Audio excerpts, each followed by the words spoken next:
he like walked by and swung the chainsaw like under the side of the car. Oh my god. Basically, Ambrosia. So what you're going to do is I'm going to kind of just prompt you into relaxation and get into a place where you can really enter your memories and feel like you're back there.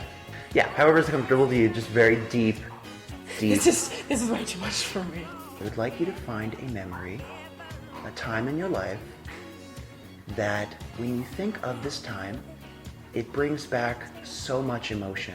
And this could be good emotion or bad emotion. This is a time that you will never forget and you never be able to forget. What I'd like you to do is when one of these comes to you, go into it, enter that, remember what it was like to be there. I think 3 years ago, it was Halloween. I was trick-or-treating in my neighborhood. I am super afraid of clowns. This one street, one of the people was dressed as like a murderous clown. So the whole time I was preparing myself, like, I know it's not real, I know this guy's just dressed up like a clown, like it'll be alright. My cousin intentionally took me down that street, and like we started walking up to the house, and I saw the clown, and I turned around and I was like, I'm just not gonna go to this one. I walked back down the sidewalk, and as soon as I get to the end of the sidewalk, I hear like this chainsaw, and I turn around and he's chasing me. I'm dressed as Alice in Wonderland. I have like stilettos on. I start booking it down the street, crying. I ran 2 blocks in heels with this clown chasing me, and I finally ran and like got under a car, and he like walked by and swung the chainsaw like under the side of the car. Oh my god. And I'm just like under this car crying, you know, him go away. And I get out from under the car, and I like looked around. I walked back towards their house so I could find my cousin and everyone I was with. She like was walking towards me laughing, and she said, "Oh, that was hilarious. I told him to chase you. I didn't know you would react like that." So I was very angry at her, and I was very scared of that. Like, who was this person? Like, when he's not dressed up as a clown, like... I didn't know who that person was. Oh. So, I mean, it could be any of the neighbors that you just see around. It could be. As soon as I heard the chainsaw, I turned around and I saw him, and I was like... And, like, how close was it? Oh, he was only a few feet away from me by the time that he, like, started it. And so, he was very close. It wasn't like, oh, he's not real. It was just like, get away as fast as you can. As soon as he was near me, it was no more like, oh, Halloween. It was like, you need to get safe. Why do you think your cousin did this?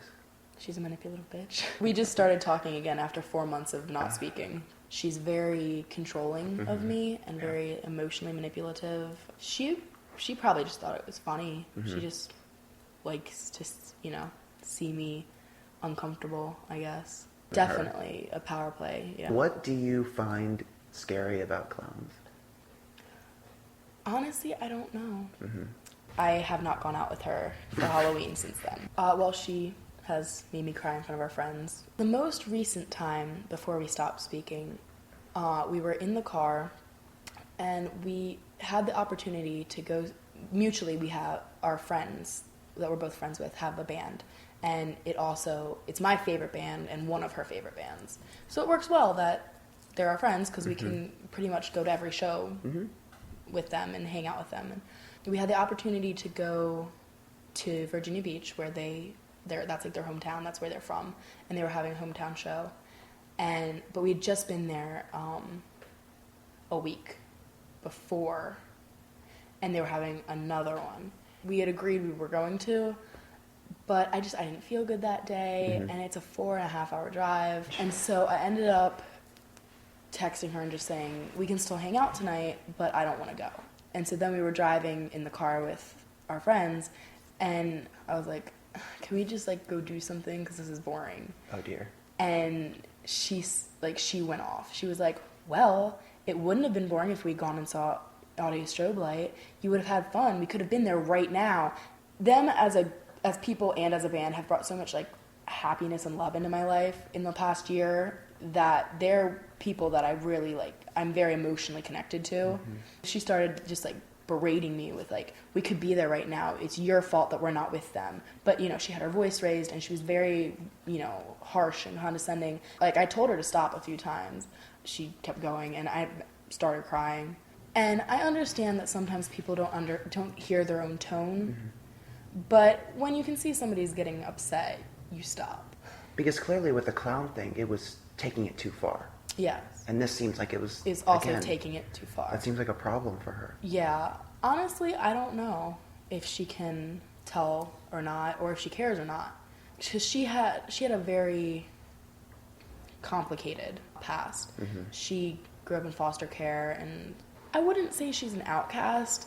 Her family just wasn't capable of taking care of her. I'm not exactly sure what mm-hmm. happened. Her dad left when she was little. So, like, she still has the connection to her family. She now lives with her stepdad again, and she constantly guilts him about the fact, like, she gets money from him because of the fact that, like, you're the reason I went into foster care. But I definitely do try to see that she isn't emotionally as well as I am because she did have that different upbringing. Mm-hmm. So I feel that, like, her empathy isn't there. Mm-hmm. When she gets uncomfortable or scared, she laughs. Okay. And I understand that's a coping mechanism, but I think that's just all. I've known her for 5 years, from 13 to 18. She was fostered at my aunt's house, and my aunt lives 2 houses away from me. And so when did it become apparent that you guys were going to have some issues in your friendship? Actually, not too far into it. I grew up in a very religious family and a very conservative home, and so I didn't curse, and it made me uncomfortable, and other people did, and she knew that. I think it was our first big fight that I remember, and I was like, hey, can you not say that around me? You know, I don't talk like that. You know, I don't like being around that. And she kept saying it. You know, I kept saying, stop doing that. I had my flip-flops off, so I like swatted her leg with my flip-flop. We didn't talk for 2 months. And she's kind of done that with every fight we've had. A few days after Christmas, just this past Christmas, I ended up going to a party with one of her ex-boyfriends. She had been living in Ocean City all summer while they were dating, and she wanted him to have somebody to talk to, but she didn't want it to be some random girl. So he and I actually spent a lot of time together over the summer, just as friends, hanging out, talking, and so I went to this party with him, and we both got drunk, and we ended up hooking up. I can't lie, because I get so guilty about things, even if it's a lie of omission. And I sat her down, and I was like, I just wanted to talk to you about something, and I told her what happened, and she kicked me out of her house. As much bad is there, I do think of her as my cousin, and I do really love her. She was kind of just like, I don't want you associating with him. That really bothered me, because I was like, you can't tell me who to associate with.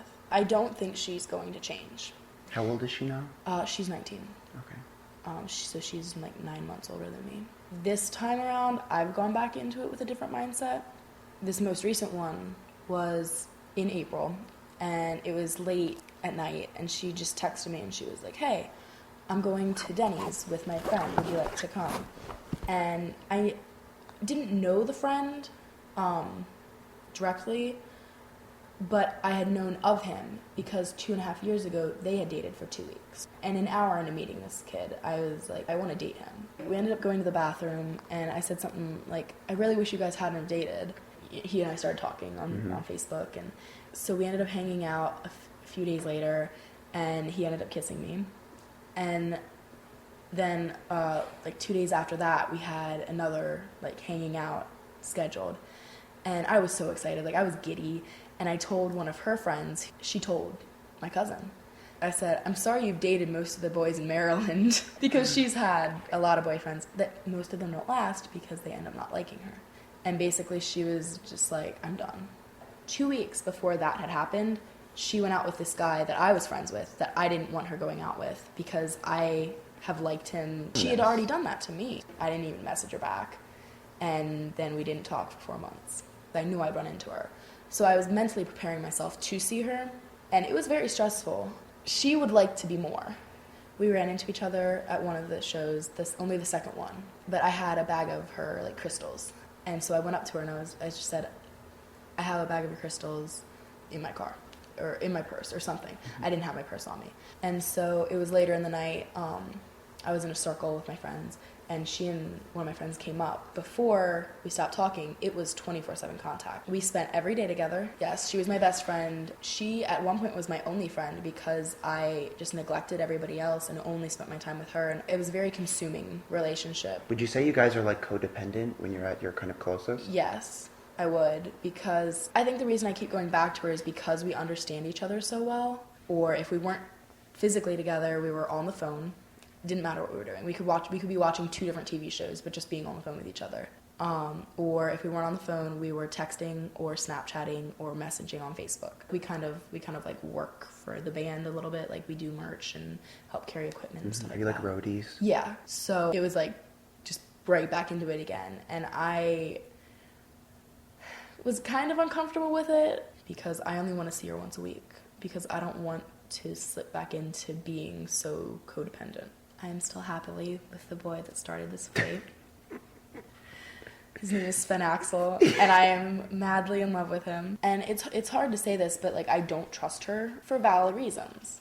Plus, she's very good at that, at like guilting people into doing things. Like it'll be like, oh yeah, I'll drive you home, and then it'll be like, oh, can you drive home and stop for cigarettes, and stop to get this drink, and stop for me to, buy something else. She's one of the people who kind of weave webs, and then before you know it, you're just stuck in it. Yes. So kind of, did you sometimes find yourself just end up like just spending way more hours than you intended to with her? Oh yeah. Definitely. Yes, I keep saying like, oh, I can't today, I'm busy, I'm seeing my boyfriend, I'm, spending time with this friend, or I'm staying home. Or I'm reviewing an adult film today, I can't. So if she wasn't my cousin, I probably wouldn't be friends with her again. If she had been a guy that tried to treat me like that, I would have broken up with him. I'm defaulting on my standards for myself and the people I surround myself to be with her. So if I were to talk to you a month from today and ask you how things are going between your cousin and you, what do you think that you would say?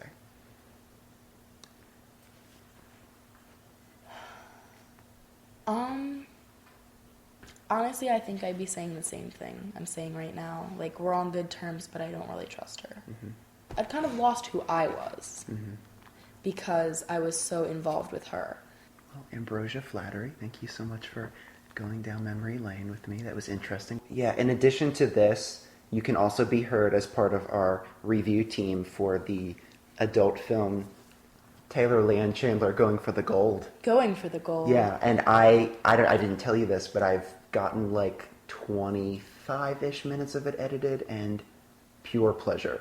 And not only so good because of the film, but because we had something very strange happen in the middle of it. We did, yes. Yeah. So yes. Keep an ear out for that. Yeah. Do you want to give any people a little preview of what your experience of watching the film was like? I would love to. Well, that was my first group review. Was it your first porno with friends? Yeah, it was my first porno with friends. That's good. Because I feel like that's like such a taboo topic. Like you don't like talk about like, oh yeah, I watch porn, and you definitely don't watch it with other people. We do. So, yeah, exactly. When you said like, oh, we're gonna watch a porn, I was like, okay, that's fun. I didn't tell my boyfriend. I didn't tell Sven Axel. So it was totally a surprise for him? I told him on the way. Oh, you told him on the way, and he still didn't know, like, that we were reviewing it, right? No. Yeah, I just told him, I was like... But it's a testament to him that he was fine with it. Like, he was just like, okay. Yeah, I was like, oh yeah, we're gonna watch a porn together, and he was just like, all right. Because he finds it entertaining, because, it's humorous. It wasn't anal Olympics, but it was informative, which was surprising. Informative. We had a discussion about that for a good bit of the drive home. And there was some mysterious events that happened in between. So if you haven't listened to that, you should really listen to that review when it comes up. And Ambrosia's in it, and Sven Axel is in it, and they give their input, and that's really good. Power team. Yeah. But then again, thank you very much for doing this. Thank you for having me. Ambrosia Flattery. And I'm Jacob. And Woody's here. The dog from the porno review who is causing so much trouble. Yeah. Bye-bye.